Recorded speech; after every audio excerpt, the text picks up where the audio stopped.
लो friend, आज हम देखते हैं प्रैक्टिस सेट नंबर 6। ठीक है, इससे पहले जितने भी सेट है उसकी लिंक आपको डिस्क्रिप्शन बॉक्स में मिल जाएगी। इसमें आपके हिंदी प्लस जीके के क्वेश्चन शामिल है जो कि आपके नए पैटर्न पे आधारित। ठीक, तो शिक्षक भर्ती परीक्षा 2022 की तैयारी अभी से कीजिए। चलिए देखते हैं आज का पहला क्वेश्चन, वीडियो को पूरा वॉच करिएगा। यहाँ पे पहला क्वेश्चन है, देखिए कि ढालू सड़क पर पत्थर लुढ़काना ऊर्ध्व ऊपर की ओर उठाने से अधिक आसान होता है, क्योंकि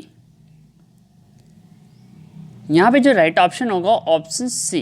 ठीक है, पत्थर को लुढ़काने में किया गया कार्य इसे उठाने की अपेक्षा कम होता है। ओके, देखिए अगर ढालू सड़क पर पत्थर लुढ़काना ऊर्ध्व ऊपर की ओर उठाने से अधिक आसान होता है, क्योंकि पत्थर को लुढ़काने में बल कम लगेगा जबकि इसे उठाने में अधिक बल लगेगा। सूत्र है कार्य बराबर बल गुणे दूरी, अतः पत्थर को लुढ़काने में किया गया कार्य इसे उठाने की अपेक्षा कम होगा।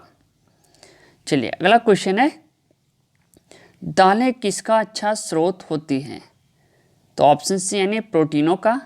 देखिए दालें मुख्य रूप से प्रोटीनों का अच्छा स्रोत होती हैं। सबसे सुपाच्य प्रोटीन मूंग की दाल में पाया जाता है, अतः इसका उपयोग रोगियों को भोजन के रूप में देने हेतु किया जाता है।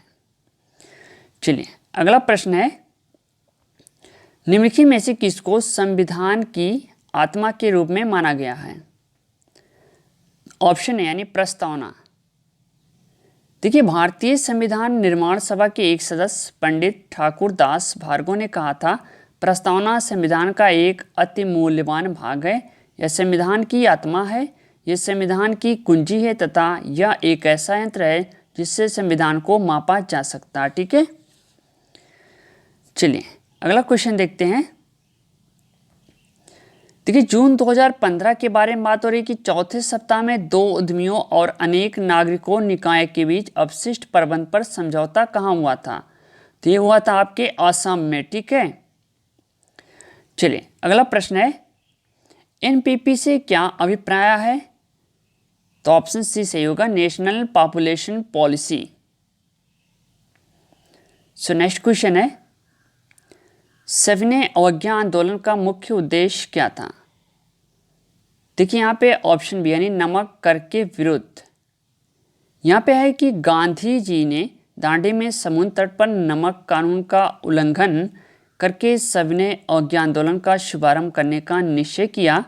नमक को इस आंदोलन का एक प्रमुख मुद्दा बनाया गया क्योंकि सरकार ने इसे अत्यावश्यक वस्तु की बिक्री को नियंत्रित कर रखा था और उस पर करारोपण यानी टैक्स लगा दिया था। ठीक है, चलिए अगला क्वेश्चन है, हमारे रुधिर में ऑक्सीजन का परिवहन एक प्रोटीन द्वारा होता है जिसका नाम है? Option A haemoglobin.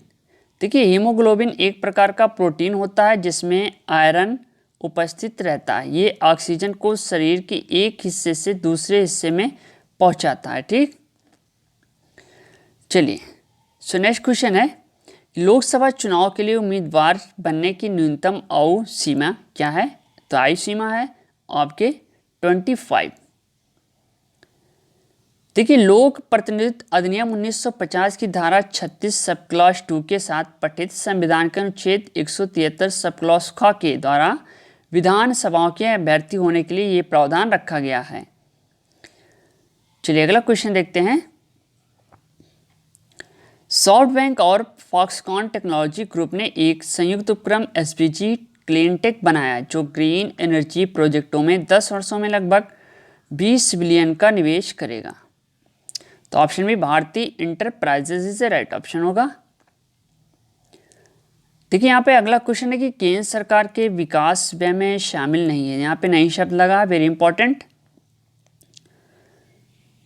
तो यहाँ पे ऑप्शन है यानी रक्षा व्यय। केंद्र सरकार विकास व्यय में रक्षा व्यय को शामिल नहीं किया जाता। ठीक, अगला क्वेश्चन है, प्रायद्वीपीय भारत का दक्षिणी छोर कन्याकुमारी स्थित है। तो यह है आपके भूमध्य रेखा के उत्तर में। ठीक है, इस टाइप के क्वेश्चन आपसे पूछे जाएंगे। अगला प्रश्न है यहाँ पे, चौरी चौरा घटना कब हुई थी? तो 5 फरवरी 1922 को। देखिए चौरी चौरा उत्तर प्रदेश के गोरखपुर जिले के समीप स्थित है। 5 फरवरी 1922 को भारतीयों ने ब्रिटिश सरकार के एक पुलिस चौकी में आग लगा थी, ठीक है, जिसमें 22 पुलिसकर्मी जिंदा जलकर मर गए थे। अगला क्वेश्चन है यहाँ पे, वह कौन सा स्थान है जहां अंतिम मुगल सम्राट बहादुर शाह जफर की मृत्यु हुई? तो ऑप्शन सी रंगून। रंगून कहाँ पे? म्यांमार में, ठीक है। 7 नवंबर 1862 को रंगून में हुई थी। सो नेक्स्ट क्वेश्चन है कि निम्नलिखित में से कौन कैबिनेट स्तर का होता है? तो विपक्ष का नेता। देखिए, विपक्ष के नेता को कैबिनेट स्तर के मंत्री का दर्जा प्राप्त होता है, ठीक है। अगला प्रश्न है यहाँ पे, अंतर्राष्ट्रीय गमन माइग्रेशन क्या है? तो ऑप्शन सी देशों के बीच में लोगों का संचलन। देखिए, किसी देश के नागरिकों का रोजगार, परिवार, मनोरंजन, व्यापार, पर्यटन आदि के लिए अन्य देशों में आने जाने को अंतर्राष्ट्रीय गमन यानी माइग्रेशन कहा जाता है, ठीक। सो नेक्स्ट क्वेश्चन है यहाँ पे, निम्नलिखित में से सबसे अधिक ऋण विद्युतीय तत्व कौन सा है? तो आपका ये फ्लोरीन होगा। चलिए, यहाँ पे हिंदी के क्वेश्चन है, इसको पढ़ के आपको आंसर देना है कि शिक्षा को वैज्ञानिक और प्राविधिक मूलाधार देकर हमने जहाँ भौतिक परिवेश को पूर्णतया परिवर्तित कर दिया है और जीवन को अप्रत्याशित गतिशीलता दी है, वहाँ साहित्य, कला, धर्म और दर्शन को अपनी चेतना से बहिष्कृत कर मानव विकास को एकांगी बना दिया है। पिछली शताब्दी में विकास के सूत्र प्रकृति के हाथ से निकलकर मनुष्य के हाथ में पहुंच गए हैं, विज्ञान के हाथ में पहुंच गए हैं और इस बंद गली में पहुंचने का अर्थ मानव जाति का नाश भी हो सकता है। इसलिए नैतिक और आत्मिक मूल्यों के साथ साथ विकसित करने की आवश्यकता है, जिससे विज्ञान हमारे लिए भस्मासुर का हाथ न बन जाए। व्यक्ति की क्षुद्रता यदि राष्ट्र की क्षुद्रता बन जाती है तो विज्ञान भस्मासुर बन जाता है। इस सत्य को प्रत्येक क्षण सामने रखकर ही अणु विस्फोट को मानव प्रेम और लोकहित की मर्यादा दे सकेंगे। अपरिसीम भौतिक शक्तियों का स्वामी मानव आज अपने व्यक्तित्व के प्रति आस्थावान नहीं है और प्रत्येक क्षण अपने अस्तित्व के संबंध में शंकाग्रस्त है।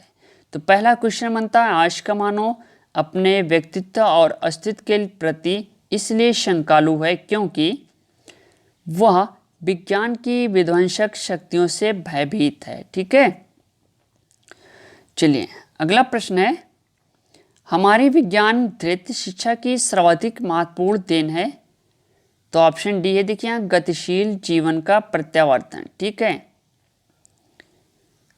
नेक्स्ट क्वेश्चन देखते हैं कि मानव जीवन को भस्मासुर बनने से कैसे रोक सकता है? ऑप्शन बी है, नैतिक आत्मिक मूल्यों को विकसित करके। इस तरह से क्वेश्चन आपके पूछे जा रहे हैं, ठीक है। सो नेक्स्ट क्वेश्चन देखते हैं। देखिए यहाँ पे कि आधुनिक मानव विकास को सर्वांगीण नहीं कहा जा सकता क्योंकि साहित्य, धर्म, कला आदि मानव चेतना से निर्वासित हैं, ठीक है। चलिए, सो नेक्स्ट क्वेश्चन है, अणु विस्फोट को मानवतावाद की मर्यादा देना तभी संभव है जब व्यक्ति की क्षुद्रता को राष्ट्र की क्षुद्रता न बनने दिया जाए। ओके, सो नेक्स्ट क्वेश्चन है, राम वृक्ष बेनीपुरी की रचना माटी की मूर्तें किस साहित्यिक विधा से संबंधित है? तो राइट ऑप्शन होगा ऑप्शन यानी रेखाचित्र। देखिए, राम वृक्ष बेनीपुरी की रचना माटी की मूर्तें रेखाचित्र साहित्य विद्या से संबंधित, ठीक है। इनकी रचना गेहूं और गुलाब भी रेखाचित्र है। रेखाचित्र से संबंधित अन्य रचनाएं महादेवी वर्मा की अतीत के चलचित्र स्मृति की रेखाएं। तो ये भी आप नोट भी कर सकते हैं, वेरी इंपॉर्टेंट क्वेश्चन है, ओके। चलिए, सो नेक्स्ट क्वेश्चन यहाँ पे है, निम्न में से कौन सी बोली पूर्वी हिंदी के अंतर्गत नहीं आती? तो मगही। देखिए भैया, पूर्वी हिंदी के अंतर्गत शामिल बोलियां हैं आपके अवधी, बघेली, यौम, छत्तीसगढ़ी। मगही बोली पूर्वी हिंदी में शामिल नहीं है। सो नेक्स्ट क्वेश्चन है, भारतेंदु हरिश्चंद्र का कौन सा नाटक बंगला भाषा में अनुदित है? तो यह है विद्या सुंदर। देखिए भारतेंदु हरिश्चंद्र का विद्या सुंदर नाटक बांग्ला भाषा से अनुदित है। चंद्रावली उनका अन्य नाटक और कवि वचन सुधा उनकी पत्रिका है। चलिए सो नेक्स्ट क्वेश्चन है, मुगल बादशाह शाहजहां ने किस कवि को महाकविराय की पदवी दी थी? तो ये आपका ऑप्शन बी सुंदर। देखिए सुंदर ग्वालियर के ब्राह्मण थे और शाहजहां के दरबार में कविता सुनाया करते थे। ठीक, इन्हें शाहजहां ने पहले कविराय की और फिर महाकविराय की पदवी दी। इन्होंने संवत 1688 में सुंदर श्रृंगार नामक नायिका भेद का एक ग्रंथ लिखा। तो इसका नाम नोट कर लीजिएगा। अगला प्रश्न देखते हैं, रिक्त स्थान में उचित शब्द भरें। व्यंग्य लेखक सामाजिक पर तीखा प्रहार करता है। ऑप्शन बी विद्रुपता। ओके, सो नेक्स्ट क्वेश्चन है यहाँ पे कि निम्नलिखित में कौन ज्ञानाश्रयी शाखा के कवि हैं? तो कबीरदास। देखिए ज्ञानाश्रयी शाखा के भक्त कवि निर्गुणवादी थे। वे गुरु का बहुत सम्मान करते थे और जात पात के भेदों को नहीं मानते थे। इस शाखा के प्रमुख कवि कबीरदास, नानक, रैदास, दादू दयाल, सुंदरदास एवं मलुकदास भी हैं। ठीक है, तो ये भी नाम नोट कर लेना। चलिए अगला प्रश्न है, जयचंद्र प्रकाश नामक महाकाव्य के लेखक? तो ऑप्शन बी यानी भट्ट केदार। देखिए जयचंद्र प्रकाश नामक महाकाव्य के लेखक भट्ट केदार हैं। चंद्रबाई की रचना पृथ्वीराज रासो ने की थी, सभी को मालूम है। चलिए सो नेक्स्ट क्वेश्चन है, मैथिली शरण गुप्त का संबंध आधुनिक काल के किस युग से है? तो ये आपका ऑप्शन डी द्विवेदी युग। देखिए मैथिली शरण गुप्त का संबंध द्विवेदी युग से है। इस युग से संबंधित अन्य कवि हैं अयोध्या सिंह उपाध्याय, हरिऔध, श्रीधर पाठक, राम नरेश त्रिपाठी। अगला प्रश्न है कि ठिठुरता हुआ गणतंत्र इस व्यंग्य संग्रह के व्यंगकार हैं? Option B Harishankar Parsai is right option होगा। सो नेक्स्ट क्वेश्चन है, निम्नलिखित रचनाओं को उनके साहित्य की विद्या के साथ सुमेलित करके सही उत्तर चिन्हित करें। निर्मला, चिता के फूल, वरदान, भारत दुर्दशा। ठीक, तो यहाँ पे ऑप्शन बी से राइट ऑप्शन होगा। चलिए देखिए निर्मला उपन्यास, चिता के फूल निबंध, वरदान कहानी है, भारत दुर्दशा एक नाटक है। सो नेक्स्ट क्वेश्चन है, बच्चे बस से पाठशाला जाते हैं, इस वाक्य में कौन सा कारक है? तो ऑप्शन डी करण। देखिए बच्चे बस से पाठशाला जाते हैं, इस वाक्य में करण कारक है। जिसके द्वारा क्रिया होती है उसे करण कारक कहा जाता है। इसका चिन्ह से द्वारा होता है। ठीक है, चलिए अगला प्रश्न है, वाचस्पति किस समास का समस्त पद है? ऑप्शन डी अलूक तत्पुरुष। देखिए वाचस्पति शब्द अलूक तत्पुरुष समास का समस्त पद है। अलूक तत्पुरुष समास वाले पदों में पूर्व पद में विभक्ति शेष रहती है। ठीक है, सो नेक्स्ट क्वेश्चन है, वह लाचार है क्योंकि वह अंधा है, इस वाक्य में कौन सा अव्यय है? तो ऑप्शन डी कारणवाचक। वह लाचार है क्योंकि वह अंधा है, इस वाक्य में कारणवाचक अव्यय है। ठीक है, सो नेक्स्ट क्वेश्चन है, देखिए समुद्र का पर्यायवाची, तो यहाँ पे होगा अरलो। समुद्र शब्द का पर्यायवाची अरलो है। समुद्र के अन्य पर्यायवाची शब्द जैसे पारावार, अवधि, नदीश, वकीस ये भी शामिल है। ठीक है, अगला प्रश्न है कि सौदामनी, तो ऑप्शन डी यानी विद्युत होगा। सो फ्रेंड ये थे आपके हिंदी प्लस जीके की क्वेश्चन नए पैटर्न पे। ठीक है, टीचर एग्जाम 2022 से क्लियर होना चाहिए। हम आपको प्रैक्टिस सेट देते रहेंगे। मिलते हैं नेक्स्ट वीडियो के साथ। Thank you. और हाँ, वीडियो को लाइक करना और ज़्यादा से ज़्यादा शेयर करना। ठीक है, हमारे यूट्यूब चैनल पे अगर पहली बार आएँ तो यूट्यूब चैनल को प्लीज़ सब्सक्राइब जरूर कर लीजिएगा। ओके।